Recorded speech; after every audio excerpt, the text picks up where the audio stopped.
Budget रेखा की प्रवणता, इसको पढ़ने से पहले एक बार और मैं बजट रेखा को बता रहा हूं आपको। बजट रेखा के लिए हमने दो वस्तु ली थी, एक वस्तु x, दूसरी वस्तु y वस्तु, और विभिन्न संयोगों को हमने इस पे प्रदर्शित किया था 1 2 3 4 और 5, 2 4 6 8 10, और हमने इस प्रकार से एक बजट रेखा बनाई थी। ये बजट रेखा है। विभिन्न अलग अलग संयोगों को लिया था हमने। एक संयोग लिया था 8 और 1 का, A, इसको लेते हैं P, A हो गया। दूसरा संयोग हमारा था 6 और 2, X वस्तु 2, Y वस्तु 6, इसको B ले लिए। तीसरा संयोग हमने देखा C, और ये चौथा संयोग D, और इसको Q ले लेते हैं। ठीक, इस प्रकार से विभिन्न सेटों को प्रदर्शित करने वाली रेखा बजट रेखा कहलाती है। यहां पर दो वस्तु X और दूसरी वस्तु है Y, ऐसा लिख देता हूं। दो वस्तु X एवं Y है। X का मूल्य बराबर P1 और Y का मूल्य P2। ठीक,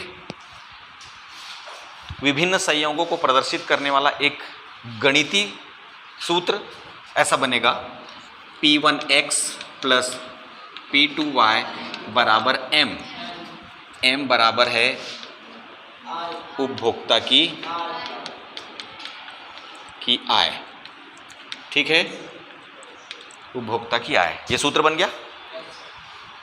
किसी भी सरल रेखा की प्रवणता, यानी इसी को बोलते हैं ढाल। इसको क्या बोलते हैं? ढाल। प्रवणता को ढाल कहते हैं, स्लोप।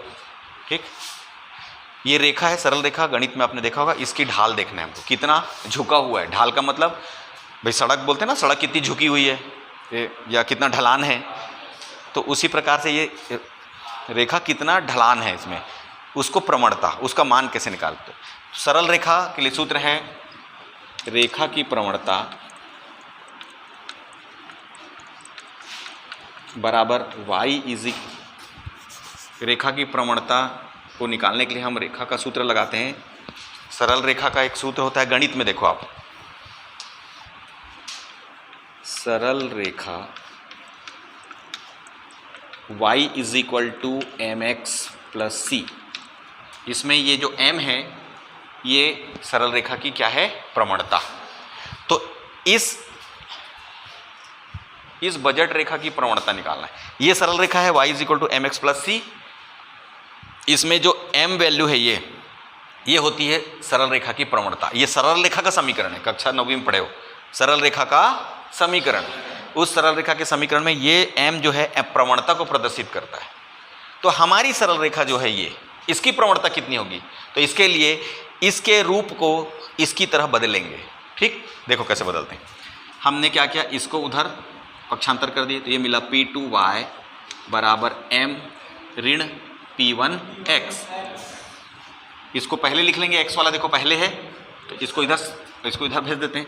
ये हो गया P2y बराबर माइनस P1x धन m।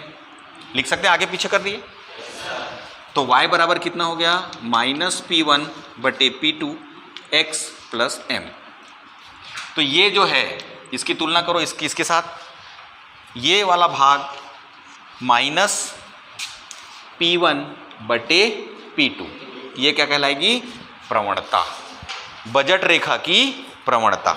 P1 क्या है? एक वस्तु का मूल्य बटे दूसरी वस्तु का मूल्य, और ऋण होना चाहिए, ऋणात्मक। दो वस्तुओं के मूल्य का क्या है? ये भाग है। पहले वस्तु के मूल्य में दूसरे वस्तु के मूल्य को क्या कर रहे हैं? भाग दे रहे हैं। ये इसकी प्रवणता होगी। तो यहाँ पर देखो, A बिंदु पर जितनी प्रवणता आएगी यहाँ पर भी सेम आएगा, यहाँ पर भी उतना ही आएगा, यहाँ भी सेम आएगा। हर जगह प्रवणता कैसे मिलेगी? एक जैसे मिलेगी। ठीक है, आई बात समझ में? तो जो समीकरण हमारे पास होगा, जो भी होगा कैलकुलेशन यहाँ पे, उसके आधार पर हम प्रवणता निकाल सकते हैं। अब चूंकि बजट रेखा की प्रवणता क्यों ढलान में होती है?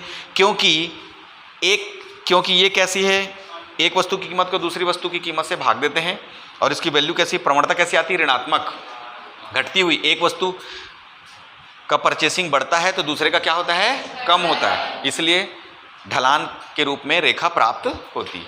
आई बात समझ में? ठीक।